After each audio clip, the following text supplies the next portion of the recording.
On behalf of the Four Chaplains Memorial Organization and Spring Hill Life Church, I'd like to welcome you to the 77th anniversary service in memoriam the Four Chaplains. If you're able, please stand for the advancement of the colors and remain standing through the playing and singing of our national anthem.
Go right ahead. The chaplains can advance, please.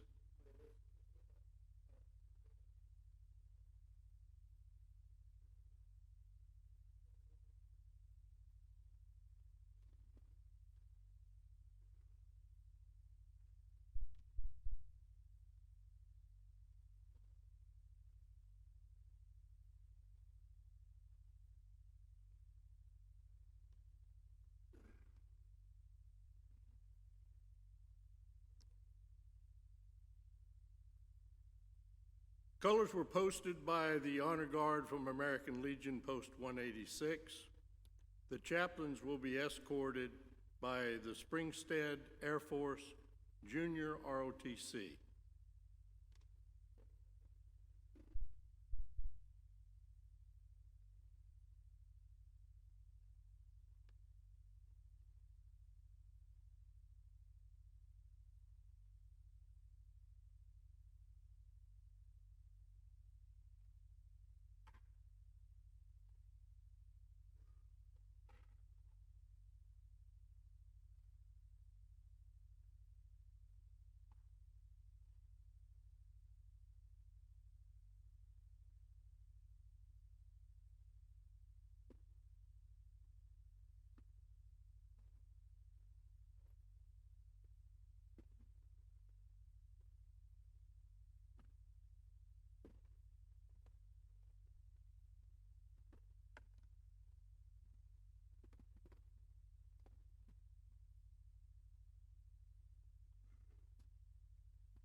We'll have an invocation by Reverend Ed Denton, First United Methodist Church of Brooksville.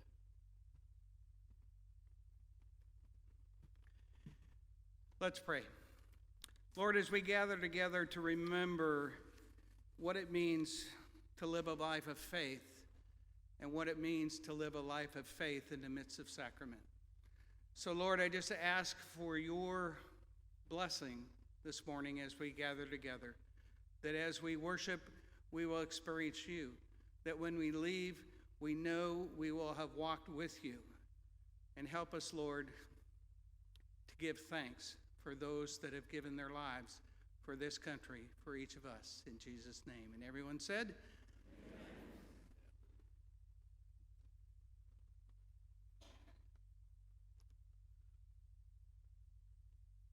Our Pledge of Allegiance will be led by Alan Berg, Army Vietnam veteran.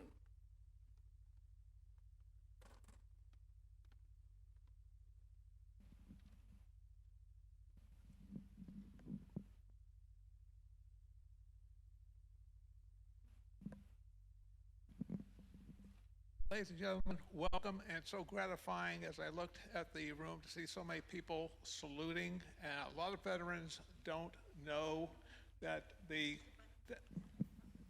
it's on. Can you hear it? A lot of veterans don't know that in 2008 and 2013, the U.S. Code was changed that allows all honorably discharged veterans and retirees the privilege of saluting the flag. At an event such as this, if you're covered, as I am with my hat, or if you're not covered. If you're unable to stand, you have the privilege of being able to salute the flag. The national anthem, you stand and salute the flag with or without cover. And if you can't stand, then you sit and salute the flag. That's your choice, whether you put your hand over your heart or you choose to salute. The fun question is, what happens when you're at an event and they're playing the national anthem and there's no flag? Well, that's also covered in the code, and it simply says you face the music and salute. So that's simple enough. So please join with me as we give recognition to our flag.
You may be seated. Our national anthem was performed by the Spring Life Church Chancel Choir. David Pleadings, director. Our master of ceremonies today is a retired Catholic priest, and as a young boy from Alabama, I'm not often called upon to introduce a Jersey gentleman, but it's my pleasure to do so. Father Dennis Kalin also served in the same parish when he was active as Chaplain John P. Washington, one of the chaplains we'll honor today. Father Kalin. This is a very brief kind of description of the setting that the greatness of the Four Chaplains was manifested through. They were on a ship, the Dorchester. It was built to accommodate about a third of the number of military personnel that were being shipped on it when it was finally sunk. It was sunk on February 3rd, 1943. On that occasion, there were 904 service people on board, and of the 904, only 232 actually survived. The ship was torpedoed in the icy cold waters right up off Newfoundland. It was about to go to Greenland, and the temperatures were freezing. So you can imagine what it was like. You know, remember a few years ago they used to have that contest where they would dump ice water on people?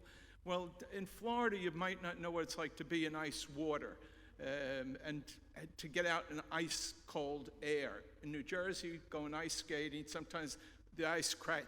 We fell in the water. It's a miserable thing. But to try to imagine this happening to all of those men. When the torpedo hit, it virtually blew out all the power. The ship couldn't make any communication with anyone, and there were no signals that worked either. Havoc broke loose, you can imagine, with 900 on board. And fortunately, though, the Coast Guard was escorting the Dorchester with 3 ships.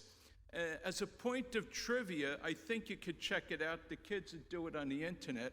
It seems as though it was one of the first time wetsuits were used. And the Coast Guard actually, they were able, because of the members of the Coast Guard in wetsuits, they were actually able to swim through the waters to get some of the men because many of them did not have life jackets and they were having problems with the lifeboats. So we have to thank the Coast Guard because of the 232 that survived, 133 were actually pulled from the water by the Coast Guard. And most of the people died of the hypothermia, and that's why I said it might be worth if you want to appreciate the horror of that night, what these people were actually enduring, suffering from, to just imagine never being able to get away from that freezing temperature where you were soaking wet. I hope that as brief as this is, you might appreciate some of those facts, and maybe you appreciate it even more because it is brief.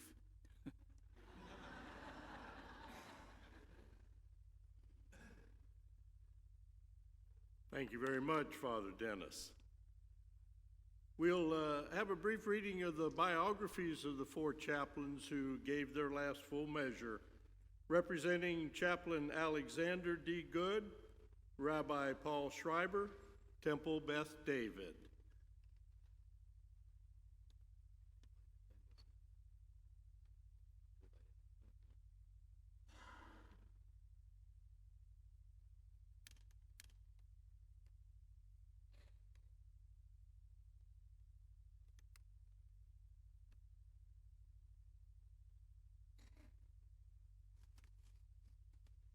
Good afternoon.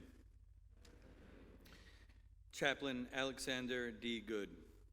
Alexander D. Good was both an outstanding athlete and a scholar. Following in his father's footsteps, this young man, known for his laughter and love of life, became a rabbi. While studying for his calling, he joined the National Guard, and he kept up an active membership. The return of the body of the unknown soldier had a profound effect on Rabbi Good. He attended the ceremonies, choosing to walk the 30 miles rather than drive or even take a bus. He thought it would show more respect. Good married his childhood sweetheart and was serving at a synagogue in York, Pennsylvania, when World War II broke out. He served on active duty from August 9th, 1942 until February 3rd, 1943.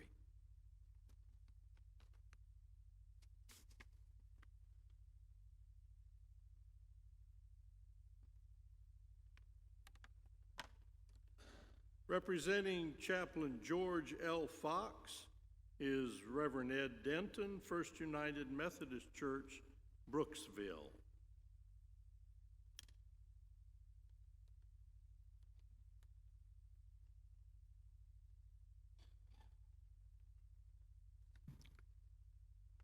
George L. Fox, the oldest of 4, knew all about war. At a very young age, he enlisted in the Army in 1917 as a medical corps assistant.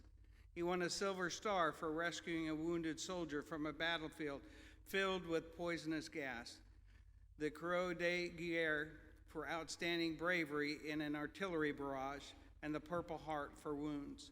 A resident of Vermont, he was a successful accountant and family man when he heard God's call to the ministry. Fox went back to school and later was ordained into the Methodist denomination. When the war came, he once again enlisted, telling his wife, "I've got to go. I know from experience what our boys are about to face. They need me." Fox began active duty on August 8, 1942, and served until the fateful morning of February 3, 1943.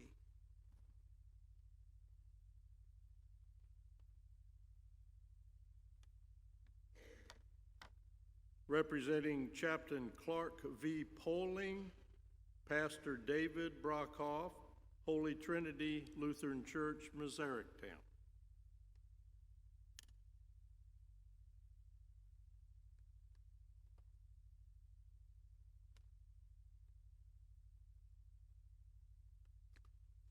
Chaplain Clark V. Poling.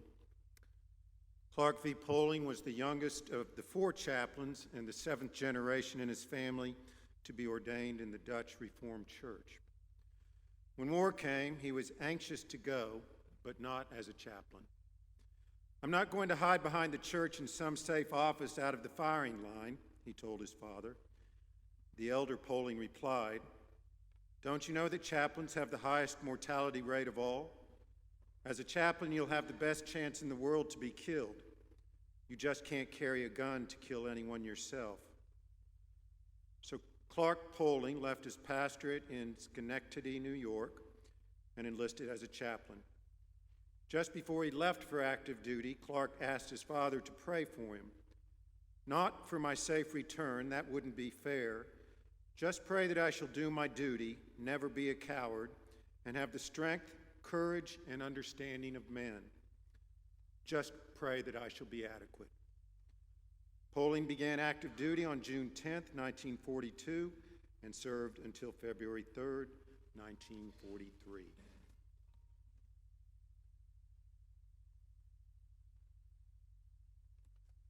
Representing Chaplain John P. Washington, Deacon Ed Smith, St. Francis Cabrini Catholic Church, Spring Hill.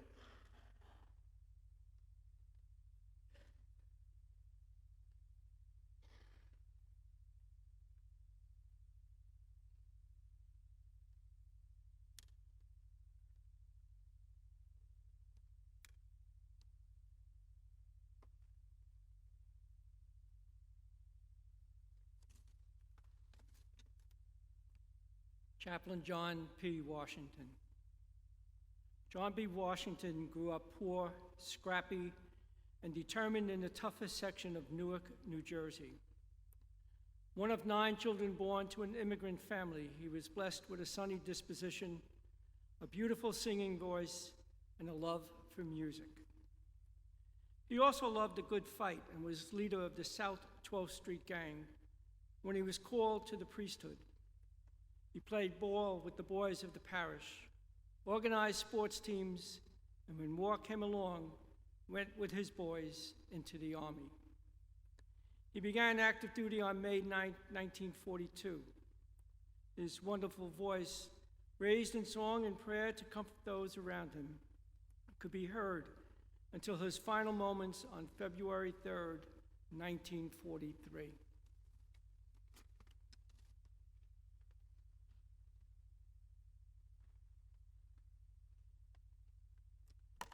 Our fifth candle is in honor of the 672 men who perished on the Dorchester that cold winter day in the North Atlantic.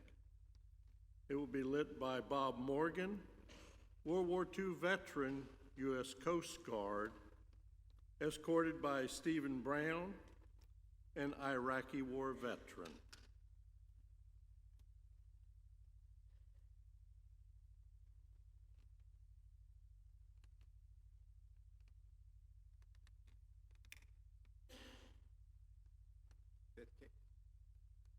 Fifth candle for the 672 men who perished.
We can't say that the Coast Guard is not persistent. Well done. Well done. We honor these four chaplains and also the 672 who perished aboard the Dorchester, who gave their last full measure of devotion. They served their God, their country, but as a veteran myself, I understand they served their fellow soldiers first and foremost. Please stand for the 23rd Psalm, led by Susan Mary Dawson, Navy veteran.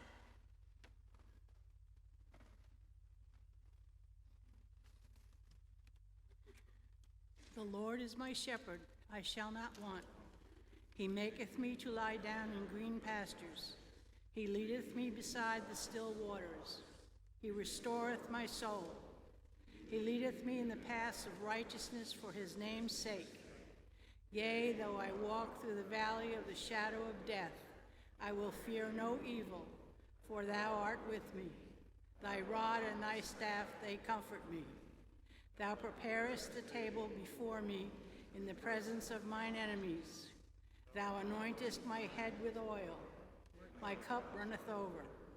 Surely goodness and mercy shall follow me all the days of my life, and I will dwell in the house of the Lord forever. Amen.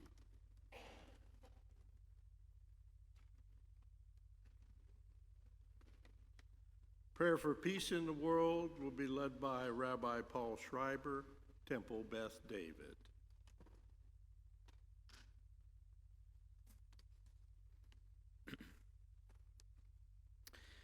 Yehi ratzon milfanecha Adonai Eloheinu ve'Elohei Avotenu ve'Imatenu. May it be your will, Eternal One, our God, God of our ancestors, that wars and bloodshed be abolished from the world, and bring into the world a great and wonderful and lasting peace. And let no nation lift a sword against a nation. Let them learn no more the ways of war. May we hold lovingly in our thoughts those who suffer from tyranny, subjection, cruelty, and injustice, and work every day towards the alleviation of their suffering. May we recognize our solidarity with the stranger, with the outcast, the downtrodden, the abused, the deprived, that no human being be treated as other, that our common humanity weaves us together in one fabric of mutuality, one garment of destiny. May we pursue the biblical prophet's vision of peace, that we might live harmoniously with each other, and side by side, respecting differences, cherishing diversity, with no one exploiting the weak, each living without fear of the other, each revering divinity in every living soul. May we struggle against institutional injustice, free those from oppression and contempt, act with purity of heart and mind, despising none, defrauding none, hating none, cherishing all, honoring every child of God, every creature of the earth. May all peoples know peace, and may we nurture kindness and love everywhere. And we all say, Amen.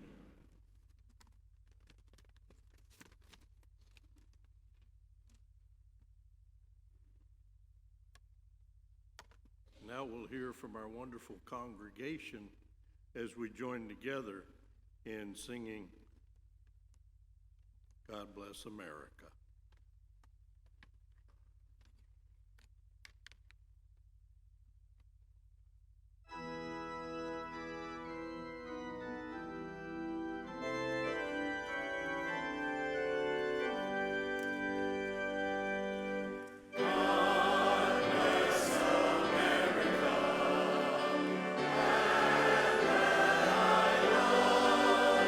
Stand beside her and guide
You're awesome. What can I say? Have a seat. We will be passing the plates for an offertory. This will go to the Four Chaplains Foundation. So if you're so inclined, thank you very much. And we'll be accompanied with the music by the chancel choir, Song for the Unsung Hero.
The Four Chaplains service presents community appreciation certificates to the following awardees: Alan Berg, Pastor David Brockhoff, Susan Mary Dawson, Reverend Ed Denton, Beth Donaldson, Kathy Hackemer, Robert Hall, Father Dennis Kalin, Ashley McCall, Bob Morgan, Norman Pickering, David Pleadinks, Rabbi Paul Schreiber, Deacon Ed Smith, Ed Sweeney, American Legion Post 186 Honor Guard, American Legion Unit 186, Boy Scout Troop 8681, Spring Life Church, Springstead High School Air Force Junior ROTC, U.S. Coast Guard Yankeetown, VFW District 121.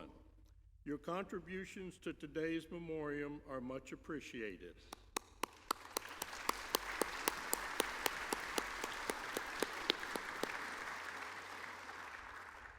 Fran Finley will have the individual certificates available in the lobby after our service concludes. Please stand for the benediction by Father Dennis Kalin. I think it's especially beautiful today with the presence of the young people. It says a lot about the families that they come from. And one of the things in the conversation about the biography with Reverend Poling and his father, it's summarized, I think, in this prayer written by another soldier. He's a saint too, St. Ignatius Loyola. But he touches what I think we see in the discussion between Reverend Poling and his father before he went back into service. And it's the type of thing that I think is descriptive of the families that the young people come from, because they gave up a Sunday afternoon to be with us and to honor these four great men. This is the benediction in words written by somebody much greater than me. Teach me, O Lord, teach all of us, O Lord, to be generous. Teach us to serve you as you deserve, to give and not to count the cost, to fight and not to heed the wounds, to toil and not to seek for reward, to labor and not to ask for reward. The only thing we really want is to know how blessed we are in doing your will.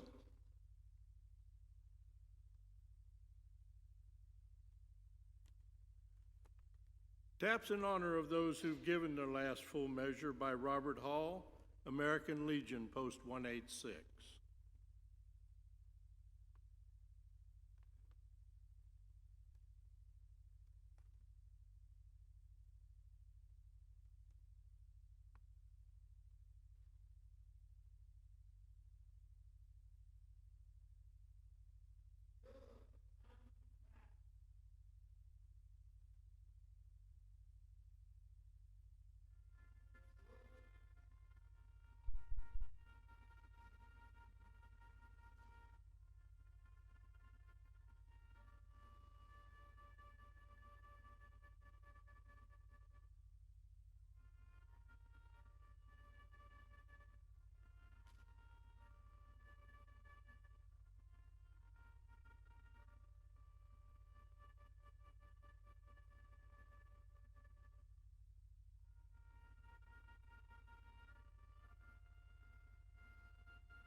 Honor Guard American Legion Post 186 will now retire the colors.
There will be traffic control out here on Spring Hill Drive, so if you do choose to exit that way, it should be very well controlled and very easy for you to do so.